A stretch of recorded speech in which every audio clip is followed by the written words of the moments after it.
Vous voulez regarder les meilleurs matchs de Ligue 1 et maximiser vos chances sur vos paris? Nous avons créé l'outil La Croustillante.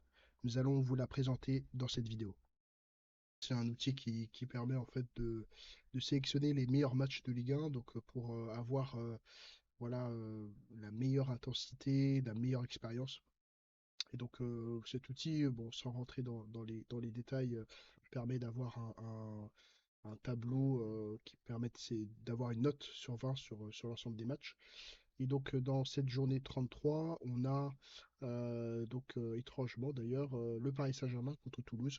Donc on voit un petit peu différents éléments. Donc premiers éléments, c'est la dimension qui permet d'avoir une note sur 20. La dimension sur chacun des clubs. Donc on a une moyenne sur les deux clubs. Donc, premièrement, donc on a la partie équipe, le niveau de l'équipe, le niveau du coach, en fonction de ses performances notamment, le classement, la dynamique et l'émotion, ce qui donne une note globale. Donc, en moyenne, on se retrouve sur une note globale à 11,2 sur 20. Ça, c'est la moyenne de l'ensemble des matchs. Et donc, on se retrouve avec 14,8 sur le premier match à regarder. Le plus intéressant, c'est Paris Saint-Germain-Toulouse, donc 14,8.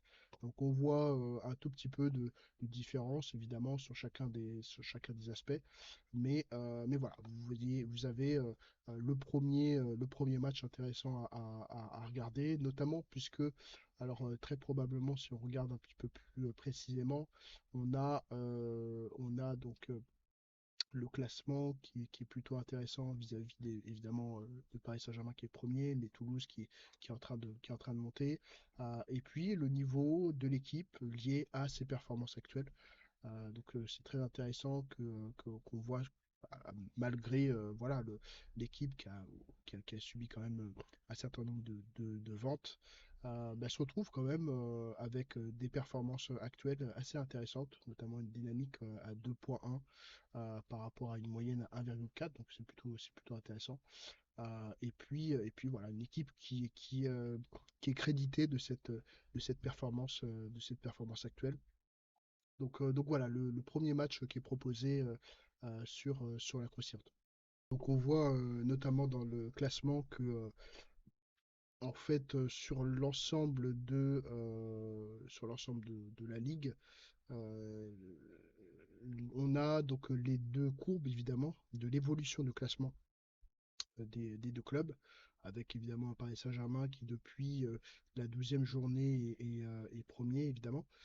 Et puis quelques variations au niveau de Toulouse FC avec plutôt sur la fin de l'année, plutôt une,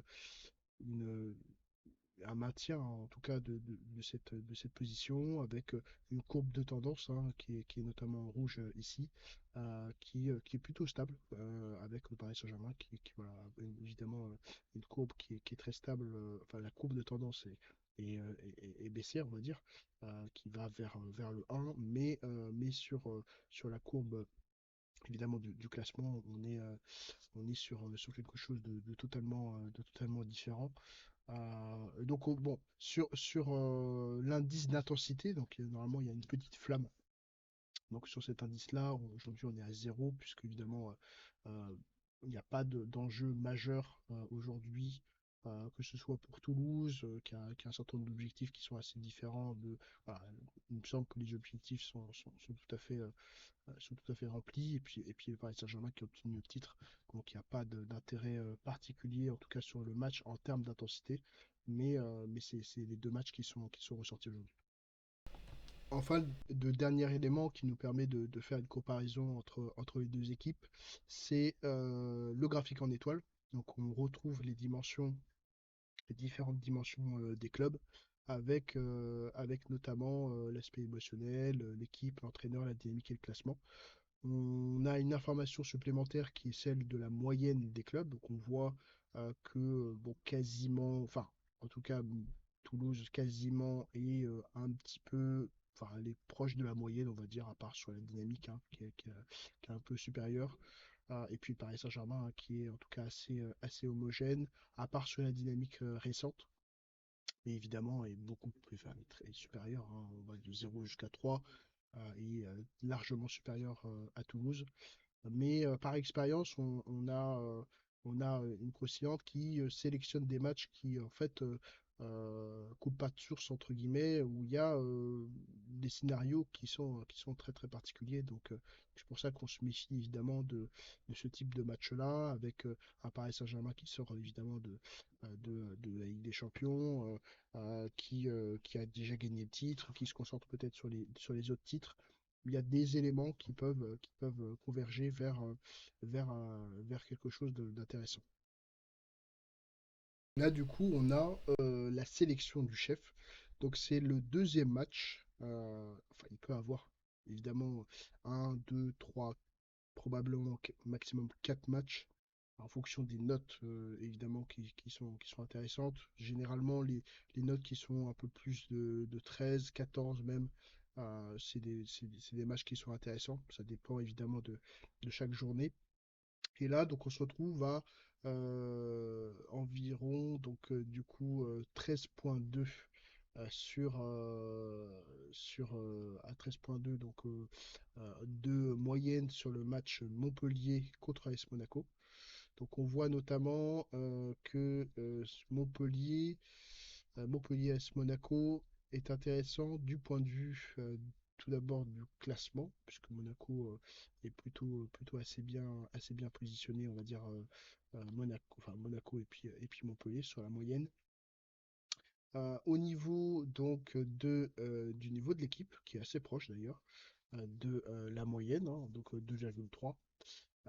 Et puis, voilà, le classement, principalement, on va dire, l'équipe et puis la dynamique enfin, dans une moindre mesure par rapport à évidemment la moyenne. On est sur 2 par rapport à 1,34 sur une dynamique hein, qui est en baisse d'un point de vue global sur l'ensemble des matchs.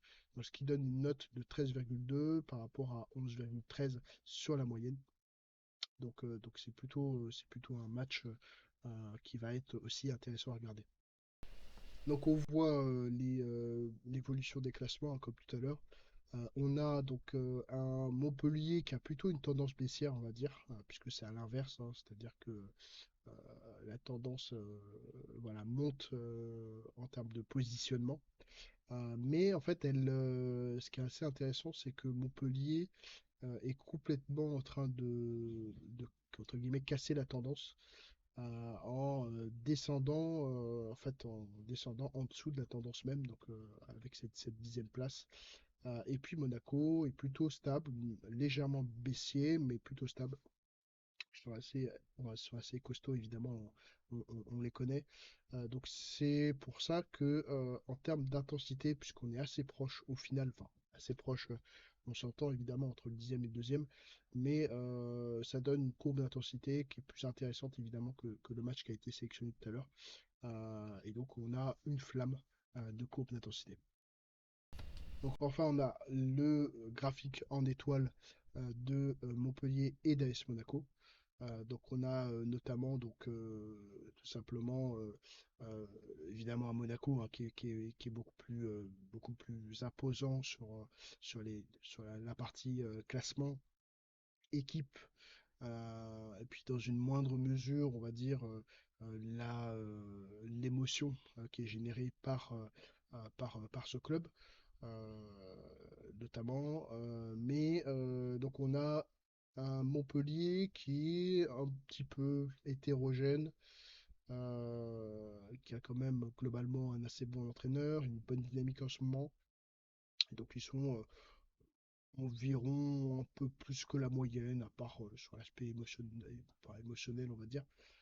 Mais voilà, on a quand même, voilà, sur les éléments qui sont extrêmement importants, objectifs, notamment la dynamique, le classement, l'équipe, on est quand même assez bien positionné. C'est une équipe hein, qui est joueuse, qui apprécie beaucoup, voilà, qui a beaucoup de volonté, qui joue très souvent les 90 minutes.